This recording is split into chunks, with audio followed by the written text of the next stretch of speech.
park with one of the dancers, foreign language dancers, Vanessa Walker. Vanessa, how do you like the Fall Festival so far? I like it. I haven't really been around too much, but it looks like it'll be lots of fun. What have you done so far in the Fall Festival? Nothing. Nothing. Well, do you think the Fall Festival brings a lot of spirit into the city of Haysville?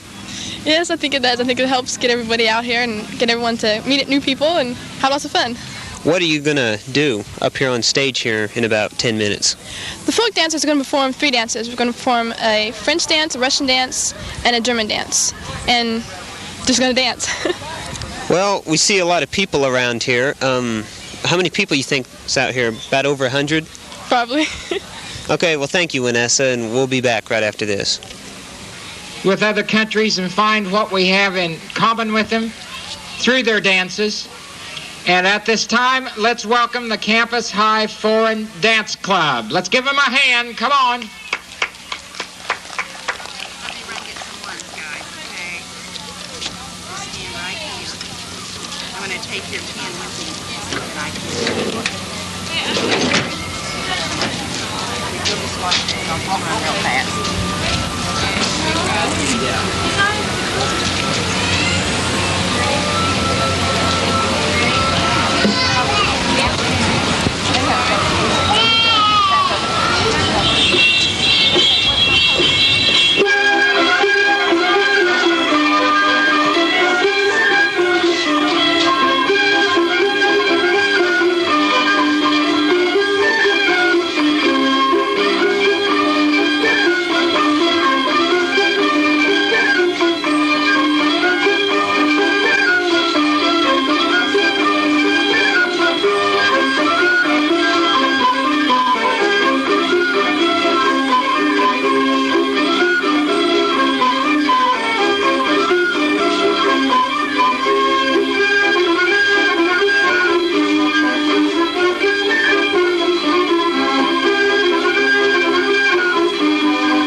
never seen it so good.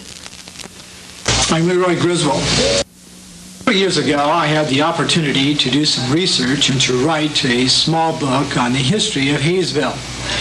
Recently, 2 young dedicated men took that book and produced a video production of that community. We now would like to invite you to join us as we view the heritage of Haysville.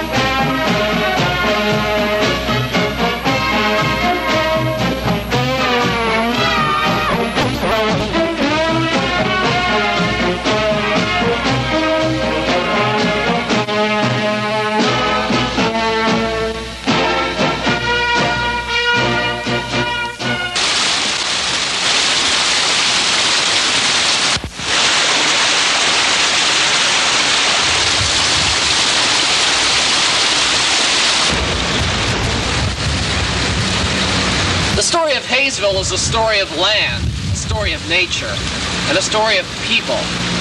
It's the story of Bill Hayes and his family, who settled right here along these very waters on the very banks of this Cowskin Creek.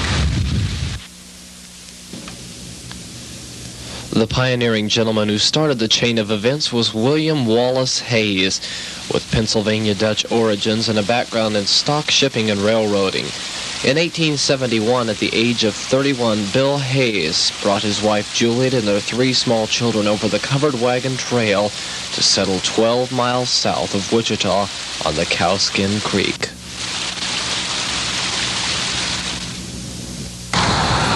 Things were not easy for the Hayeses when they first came to settle. Their housing was very scarce, and the Hayeses, along with their brother and sister, settled here along the Cowskin Creek. Bill and Juliet built a shod shanty for their first home on the Kansas plains. They planted wheat and corn and worked in order to create order in this new land.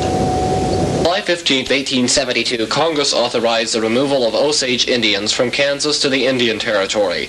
The government assigned Bill Cody, now known as Famous Buffalo Bill, to lead the buffalo hunts. Cody and Bill Hayes met and hunted together and cemented a lifelong friendship.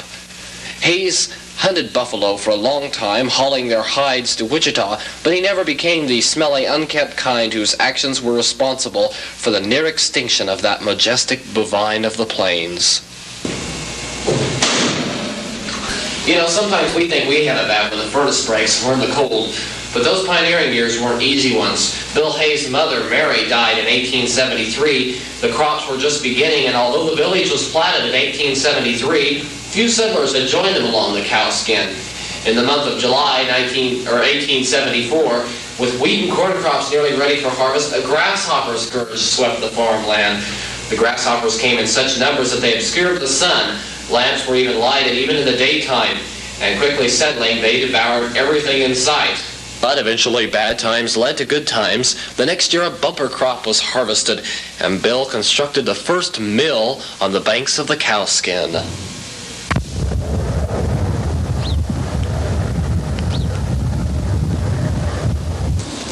The Hayes family wasn't the only family to settle in Haysville.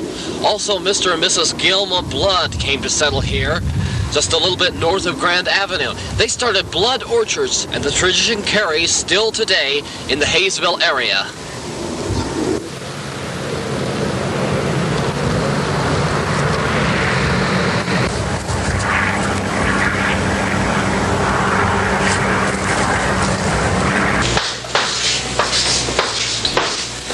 (1876), that's a very important year, because that was the year that the town of Haysville was started, thanks to Bill Hayes starting the community and many townspeople like Mr. and Mrs. Blood helping him out.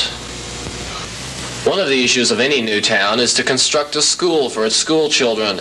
J.A. Ballman's father, with the help of a few other people, built the first schoolhouse in Haysville. It was called the Brooklyn School. He was a member of the school board, and he went to Wichita to place an ad in the paper for a school teacher. The school teacher he hired was Aunt Letty. Here's a picture of some of the early school children of Haysville. Early Haysville was not without its culture either. The Hayes House represented the society of town. It contained 2 parlors, a large dining room, and a butler's pantry with a dumb waiter which led to the kitchen. Upstairs were several bedrooms, some with adjacent private sitting rooms. The house remained standing until the 1930s. It was then torn down to make way for the new housing development. The spirit of adventure remained strong in Bill Hayes during those early years in Haysville. So he went off in the year 1881 to the exciting area of the Colorado silver mines, where he became a postmaster. He served until 1885, when he returned to Wichita to campaign for sheriff of Sedgwick County. Elected in 1886, he served as a fearless, dependable servant of the people, having such criminals as the Dalton gang in his custody. J.A. Bauman, whose father had started the first school in Haysville, came to Sedgwick County with his father in 1872. He was 11 years old when they started their farm near Haysville. In 1892, Bauman married Sybil Herring, whose sister Letty had served as the Brookie school teacher. In 1898, he purchased this general store in Haysville and became a postmaster, a job he would hold for 40 years. Throughout its existence, the Bauman store resisted the inroads of modernization. It was one of the few places in the country where shoppers could find a weekly supply of groceries, a brand new Model T crankshaft, a horse collar, or a spool of thread, all without stepping outside. But the first general store was owned by Mr. Leatherman. The farmers brought their butter and eggs to trade for supplies, sometimes crocks of cottage cheese. They left teams tied to a long hitching rack and took the train into Wichita. The fare, 18 cents. Religion played an important part in the early Haysville settlers' lives. The first church services in recorded history were in 1882 from a circuit pastor named Ian Wilson. These early ministers preached at regular times in different settlements. Sometimes they would hold only one service every 3 months at each place, so people would be waiting for the minister for weddings and baptisms. Haysville's first minister had 5 churches under his charge. At first there were no church buildings, so the meetings were held in almost any available place. Schoolhouses and homes were often used. 2 denominations were beginning in Haysville, the Methodist and the Christian.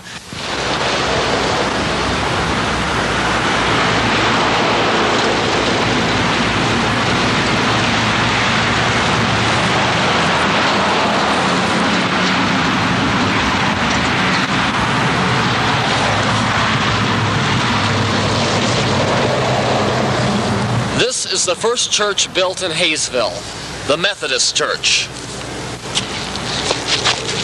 James Kirby, who had started a farm in 1876 on the Cowskin Creek just south of 79th Street, was an active member in the Methodist Church. Kirby was one of 5 trustees then when in 1897 the Methodist Church was officially organized and chartered, and the building was erected. The pastor of the church, Reverend T.B. Lawrence, had been a carpenter there before entering the ministry, and he contracted to build the church with the help of the congregation. The cost was to be a little over $1,100. Members went all around the neighborhood in their buggies asking for donations for the project. Throughout the late 1800s, Haysville was sparsely populated. Most of the land was farmlands with about 8 farms to a section of ground.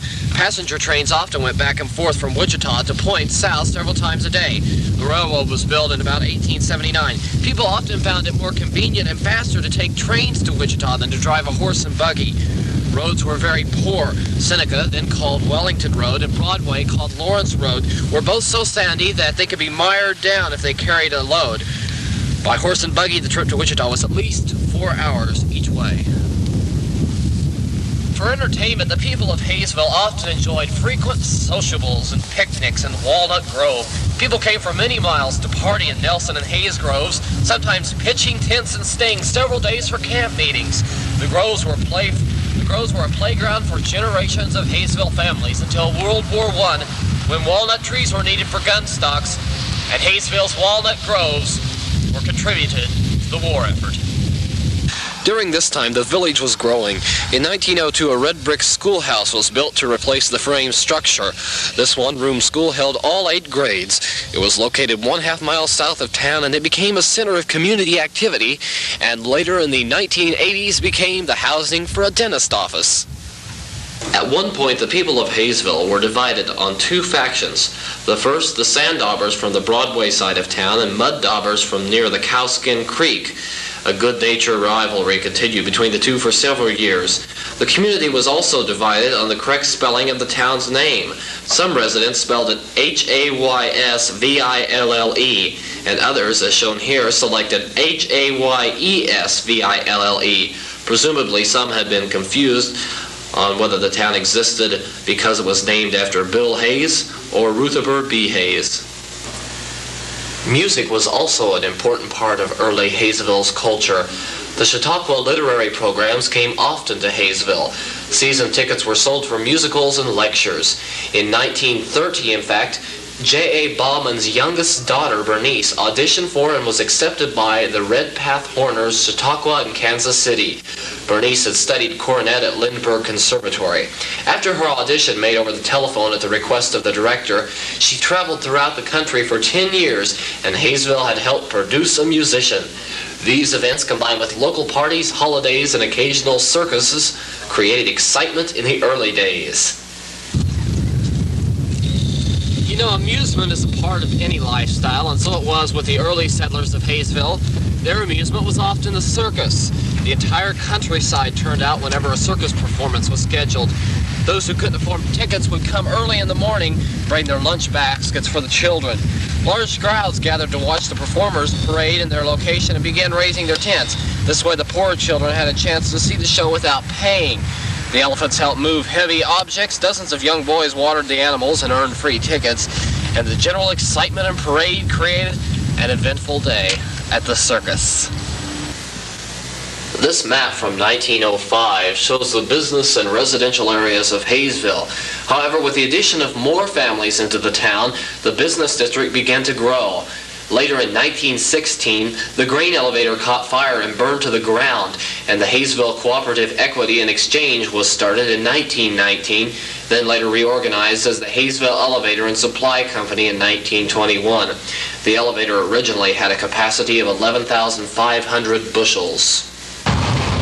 Haysville was a town of fewer than 50 residents when in 1919, Bowman, C.C. Fager, Fred G. Stearns, T.F. Martin, and L.P. Rawl joined together to charter the Haysville State Bank. Bowman was the first president, Fager was the vice president, and Stearns was the cashier. The tradition of the Haysville State Bank continues today. Other changes were taking place in the town during the mid-1900s. Every 2 or 3 years, usually in June, floods would wash over the area. The heavy rains left the railroad on the west side of town in a sea of water and forced the Cowskin Creek to overflow southeast of town around the walnut groves. When trains couldn't get through, emergency supplies would be brought out on a hand car.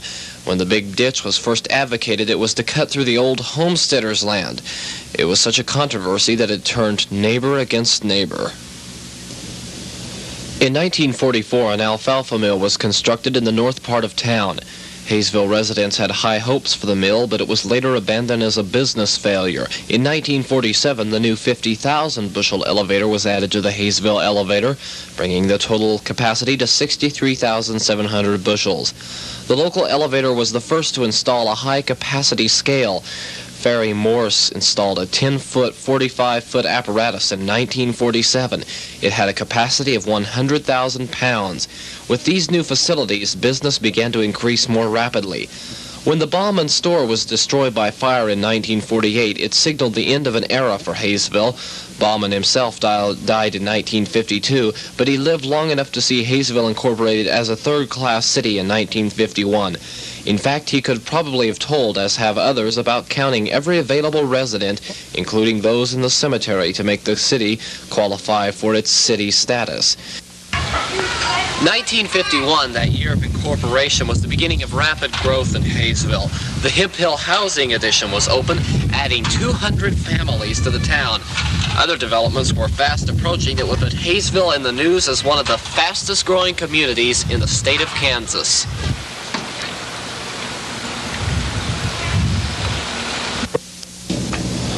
The city was organized, elections were held, and F.G. Stearns, still in the Haysville State Bank he helped found in 1919, was elected as the first mayor. Just about any time a city's politics become organized, there's going to be conflict. And conflict there was in the city of Haysville. In fact, one of Haysville's biggest controversies developed over the city elections in April of 1955. Dirty politics reached an all-time high for the community and even hit the Wichita newspapers.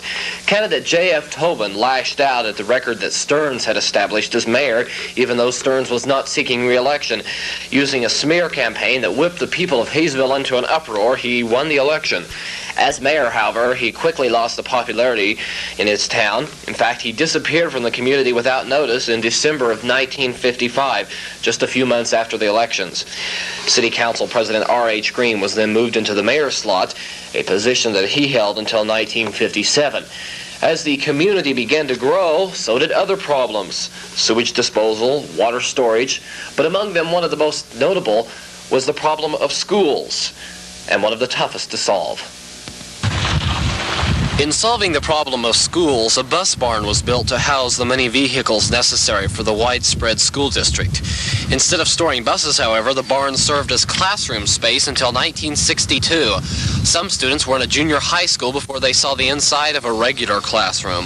Then in 1955, Nelson School was completed. 3 years later, in 1958, Rex School opened. But each time a new school was built, the bus barn was needed for the overflow of students. Haysville's business district was growing quickly too.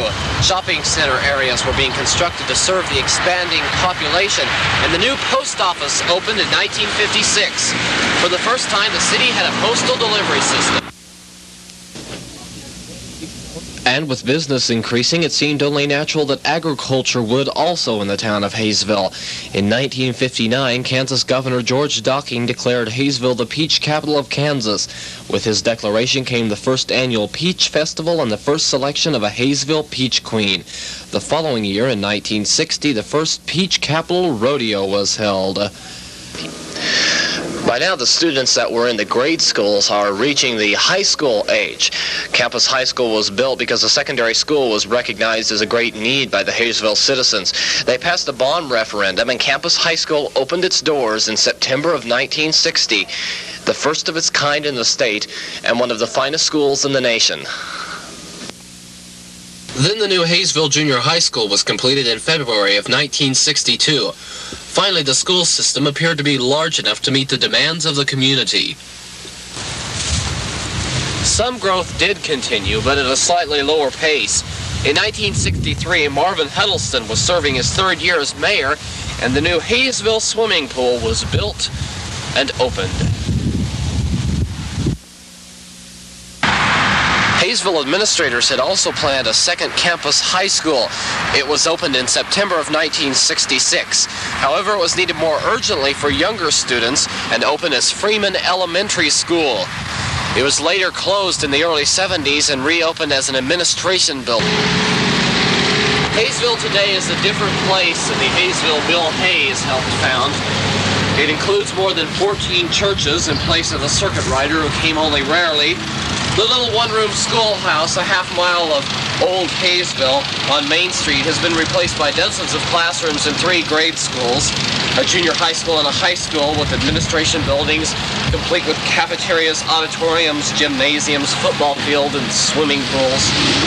Today, the old walnut groves of old are remembered only by a few old-timers. But young people gather at tennis courts and parks provided by the city. Horse-drawn buggies have been replaced by cars and motorcycles. The general store has turned its customers to a whole array of businesses: grocers, bakers, hardware stores, drug stores, and a dime store.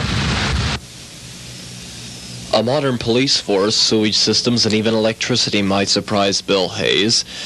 But the town still winds around the Cowskin Creek, and some of the ancestors of those original settlers still live and work here today.